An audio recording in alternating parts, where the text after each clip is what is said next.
BBMP chief engineer ಕಚೇರಿ ಮೇಲೆ ED raid ಆಗಿದೆ. ಬಿಬಿಎಂಪಿ ಚೀಫ್ ಇಂಜಿನಿಯರ್ ಪ್ರಹ್ಲಾದ್ಗೆ ಇಡಿ ಶಾಕ್ ಕೊಟ್ಟಿದೆ. ಕೇಂದ್ರ ಕಚೇರಿಯಲ್ಲಿರುವಂತಹ ಮುಖ್ಯ ಅಭಿಯಂತರರ ಕಚೇರಿಗೆ ಇಡಿ ಇವತ್ತು ಬೆಳಿಗ್ಗೆ 11 ಗಂಟೆಗೆ ದಾಳಿ ನಡೆಸಿತ್ತು. ಚೀಫ್ ಇಂಜಿನಿಯರ್ ಪ್ರಹ್ಲಾದ್ಗೆ ಬೆಳ್ಳಂಬೆಳಿಗ್ಗೆ 11 ಗಂಟೆಗೆ ಇಡಿ ಶಾಕ್ ಕೊಡ್ತು. ಕೇಂದ್ರ ಕಚೇರಿಯಲ್ಲಿರುವ ಮುಖ್ಯ ಅಭಿಯಂತರ ಕಚೇರಿ ಮೇಲೆ ಬೆಳಿಗ್ಗೆ 11 ಗಂಟೆಗೆ ಇಡಿ ರೇಡ್ ಆಗಿತ್ತು. 7 ಅಧಿಕಾರಿಗಳ ತಂಡ ಚೀಫ್ ಇಂಜಿನಿಯರ್ ಪ್ರಹ್ಲಾದ್ಗೆ ಗ್ರಿಲ್ ನಡೆಸುತ್ತಿದ್ದಾರೆ. 2016ರ ಬೋರ್ವೆಲ್ ಹಗರಣಕ್ಕೆ ಸಂಬಂಧಪಟ್ಟಂತೆ ಇಡಿ ದಾಳಿ ಮಾಡ್ತಾ ಇರೋದು. ಬಿಬಿಎಂಪಿ ಕೊರೆಸಿದ್ದ ಬೋರ್ವೆಲ್ನಲ್ಲಿ 900 ಕೋಟಿ ರೂಪಾಯಿ ಹಗರಣ ಆಗಿದೆ. ಇದೇ ಹಗರಣ ಸಂಬಂಧ ಇಡಿಯಿಂದ ದಾಖಲೆ ಪರಿಶೀಲನೆ ಆಗ್ತಾ ಇದೆ. ಆಗ ಫೀಲ್ಡ್ ವರ್ಕ್ ಮಾಡಿದ್ದ AEAEEಗಳನ್ನು ವಿಚಾರಣೆ ಮಾಡಲಾಗ್ತಿದೆ. ಅಂಬಿಕಾಪತಿ ಮನೆಯಲ್ಲಿ ಹಣ ಸಿಕ್ಕ ಕೇಸ್ಗೂ ಕೂಡ ಈ ದಾಳಿ ಇದೇ ಸಂಬಂಧಪಟ್ಟಿದೆ ಅಂತ ಹೇಳಲಾಗ್ತಾ ಇದೆ.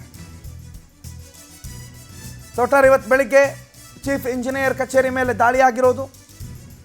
ಬೆಳ್ಳಂಬೆಳಿಗ್ಗೆ ಚೀಫ್ ಇಂಜಿನಿಯರ್ಗೆ ಶಾಕ್ ಕೊಟ್ಟಿದೆ. ಬಿಬಿಎಂಪಿ ಕಚೇರಿಯ ಕಡತಗಳನ್ನು ಇಡಿ ಅಧಿಕಾರಿಗಳು ಜಾಲಾಡ್ತಿದ್ದಾರೆ. 2016ರಲ್ಲಿ ಬೋರ್ವೆಲ್ಗಳನ್ನು ಕೊರೆಸಲಾಗಿತ್ತು. ಅಂದರೆ 2016ರಲ್ಲಿ ಅದಕ್ಕೆ ಅನುಮೋದನೆ ಸಿಕ್ಕಿದ್ದು. 17ರಿಂದ 2019ರವರೆಗೂ ಕೂಡ ಬೋರ್ವೆಲ್ಗಳನ್ನು ಕೊರೆಸೋ ಹೆಸರಿನಲ್ಲಿ ಅವ್ಯವಹಾರ ಮಾಡ್ತಾ ಇದ್ರು ಅನ್ನೋಂಥ ಆರೋಪದ ಹಿನ್ನೆಲೆಯಲ್ಲಿ ಇಡಿ ಚೀಫ್ ಇಂಜಿನಿಯರ್ ಕಚೇರಿಯ ಒಳಗೆ ಇಡಿ ಅಧಿಕಾರಿಗಳು ತಲಾಶ್ ನಡೆಸ್ತಿದ್ದಾರೆ.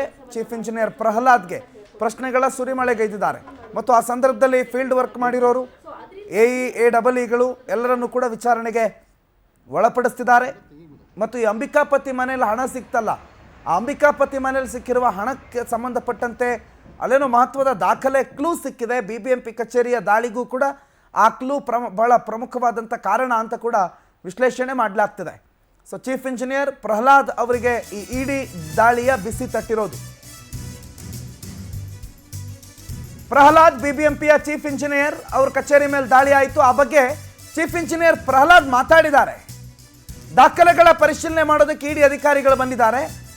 ಅವರಿಗೆ ನಾವೆಲ್ಲ ರೀತಿ ಸಹಕಾರವನ್ನು ಕೊಟ್ಟಿದ್ದೀವಿ. ಬೋರ್ವೆಲ್ ಸಂಬಂಧಪಟ್ಟಂತೆ ದಾಖಲೆಗಳನ್ನು ಕೇಳ್ತಿದ್ದಾರೆ.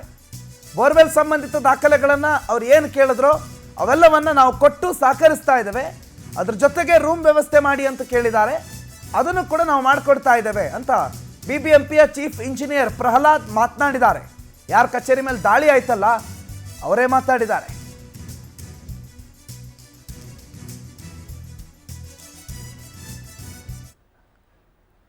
ಹಲವಾರು ಕಾಮಗಾರಿಗಳಿರ್ಬೋದು, ಅಡ್ವರ್ಟೈಸ್ಮೆಂಟ್ಸ್ ಇರ್ಬೋದು, ರೆವಿನ್ಯೂ ಡಿಪಾರ್ಟ್ಮೆಂಟ್ ಇರ್ಬೋದು, ಎಲ್ಲನೂ ಇದೆ. ಇವತ್ತು ಎಲ್ಲ ಆಫೀಸರ್ಸ್ ಬೇರೆ ಬೇರೆ ಕಡೆ ಇದ್ದಿದ್ದಕ್ಕೆ ನನ್ನ ಆಫೀಸಲ್ಲಿ ಕಮಿಷನರ್ ಅವ್ರು ಕರೆದು ಏನು ಕೇಳಿ ಅಂತ ಹೇಳಿದ್ದಾರೆ. ಆ ರೀತಿಯಲ್ಲಿ ಪ್ರಿಲಿಮಿನರಿ ಇನ್ವೆಸ್ಟಿಗೇಷನ್ ಸ್ಟಾರ್ಟ್ ಮಾಡಿದ್ದಾರೆ. ಅವರಿಗೆಲ್ಲ ನಮ್ಮ ಸಹಕಾರಗಳು ಕೊಡ್ತಾ ಇದ್ದೀವಿ, ನಮ್ಮ ದಾಖಲೆಗಳು ಕೊಡ್ತಾ ಇದ್ದೀವಿ. ಅವ್ರು ಏನೇನು ಕೇಳ್ತಾರೋ ಅದೆಲ್ಲ ಕೊಡ್ತಾರೆ.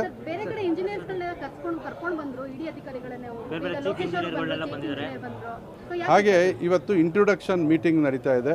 ಯಾವ್ಯಾವ ಕಚೇರಿಯಲ್ಲಿ ಯಾರ್ಯಾರು ಮುಖ್ಯಸ್ಥರಿದ್ದಾರೆ ಅವ್ರದ್ದೆಲ್ಲ ಮೀಟಿಂಗ್ ನಡೀತಾ ಇದೆ. ಅವ್ರನ್ನೆಲ್ಲ ಇಂಟ್ರೊಡ್ಯೂಸ್ ಮಾಡಿಕೊಡ್ತಾ ಇದ್ದೀವಿ.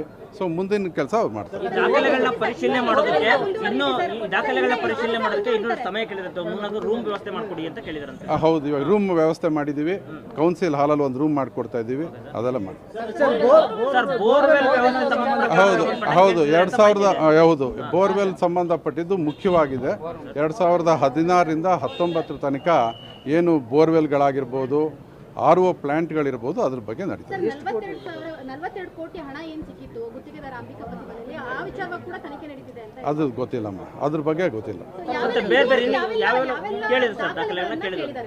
ಮುಖ್ಯವಾಗಿ ಬೋರ್ವೆಲ್ದು ನಿಮಗೆಲ್ಲ ಗೊತ್ತಿರೋ ಹಾಗೆ ನಾವು ಕಳೆದ 2 ವರ್ಷದಿಂದನೂ ಕೊಡ್ತಾ ಇದ್ವಿ.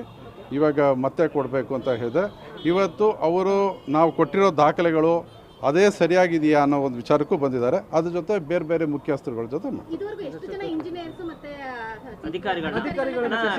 ಇವತ್ತು CAO ಅವ್ರನ್ನ, ನಮ್ಮ ಬೀನಾ ಅವ್ರನ್ನ ಕರೆಸಿದ್ದಾರೆ. ನಮ್ಮ ಪ್ರಾಜೆಕ್ಟ್ ಸೆಂಟರ್ ಮಂಜುನಾಥ್ ಈ ಬಗ್ಗೆ ಮಾಹಿತಿಯನ್ನು ಕೊಡ್ತಾರೆ. ನೇರ ಸಂಪರ್ಕದಲ್ಲಿ ಜಾಯ್ನ್ ಆಗಿದ್ದಾರೆ. ಮಂಜುನಾಥ್, ಸಾಮಾನ್ಯವಾಗಿ ಇಡೀ ದಾಳಿ ಆದಾಗ ಅಲ್ಲೇನಾದರೂ ಒಂದು ದೊಡ್ಡ ಅವ್ಯವಹಾರ ಆಗಿದೆ, ಒಂದು ದೊಡ್ಡ ಮಟ್ಟದ ಹಣದ ದುರ್ಬಳಕೆ ಆಗಿದೆ ಅನ್ನೋದು ನಮ್ಮೆಲ್ಲರ ಜ್ಞಾನ. ಇಲ್ಲಿ ಬಿಬಿಎಂಪಿ ಕಚೇರಿಯಲ್ಲಿ ಇವತ್ತಾಗಿರುವ ಇಡೀ ದಾಳಿ ಏನೇನು ಅವ್ಯವಹಾರಗಳನ್ನು ಬಹಳ ಪ್ರಮುಖವಾಗಿ ನಾವು ಪ್ರಶ್ನೆ ಮಾಡುವಂತೆ ಮಾಡಿದೆ. ಏನು ನಡೀತಾ ಇದೆ ಈ ಕ್ಷಣಕ್ಕೆ ಬಿಬಿಎಂಪಿಯಲ್ಲಿ ಮಂಜುನಾಥ್?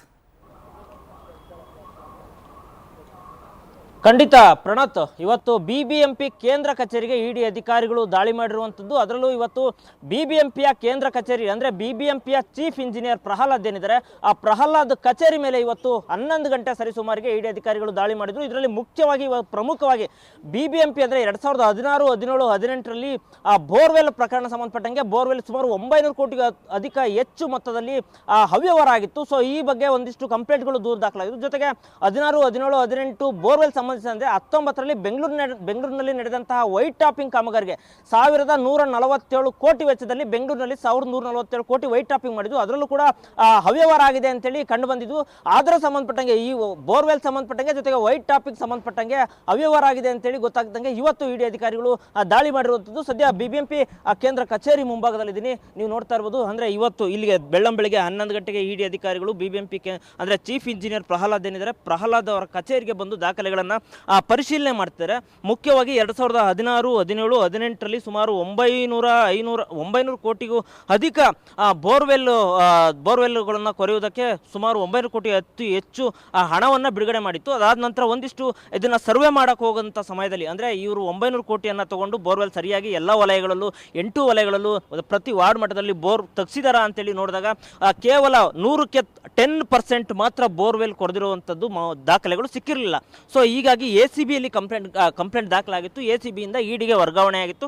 ಇದೀಗ ಆ ವಿಚಾರವಾಗಿ ಸಂಬಂಧಪಟ್ಟಂಗೆ ಒಂದಾದರೆ ಇದು 2016, 17, 18ರಲ್ಲಿ ಬೋರ್ವೆಲ್ ಪ್ರಕರಣ ದಾಖಲಾಗಿತ್ತು. ಅದಾದ ನಂತರ 2019ರಲ್ಲಿ 1147 ಕೋಟಿ ಮಟ್ಟದಲ್ಲಿ ಅಂದರೆ ಬೆಂಗಳೂರಲ್ಲಿ 90 ಕಿಲೋಮೀಟರ್ಗೂ ಹೆಚ್ಚು ವೈಟ್ ಟಾಪಿಂಗ್ ಮಾಡ್ತೀವಿ ಅಂತ ಹೇಳಿದ್ರು. ವೈಟ್ ಟಾಪಿಂಗಲ್ಲೂ ಕೂಡ ಅವ್ಯವಹಾರದ ಹಣವನ್ನು ಒಳಿಸಿದ್ರು. ಸೊ ಈ ವಿಚಾರವಾಗಿ ವೈಟ್ ಟಾಪಿಂಗು ಜೊತೆಗೆ ಆ ಬೋರ್ವೆಲ್ ಸಂಬಂಧಪಟ್ಟಂಗೆ ಇವೆರಡೂ ಅನ್ನ ಪರಿಶೀಲನೆ ಮಾಡಿ ಯಾವಾಗ ಅಧಿಕಾರಿಗಳು ಕೈಗೆ ಸಿಕ್ತು ಆಗ ಇವತ್ತು ಇಡಿ ಅಧಿಕಾರಿಗಳು ಪ್ರತಿಯೊಂದು ದಾಖಲೆಗಳನ್ನು ಪರಿಶೀಲನೆ ಮಾಡ್ತಿರುವಂಥದ್ದು. ಜೊತೆಗೆ ಬೆಂಗಳೂರು ನಗರದಲ್ಲಿ ಸುಮಾರು ವರ್ಷದಿಂದ ನಾನಾ ರೀತಿಯ ಕಾಮಗಾರಿಗಳು ಕೂಡ ನಡೆದಿವೆ.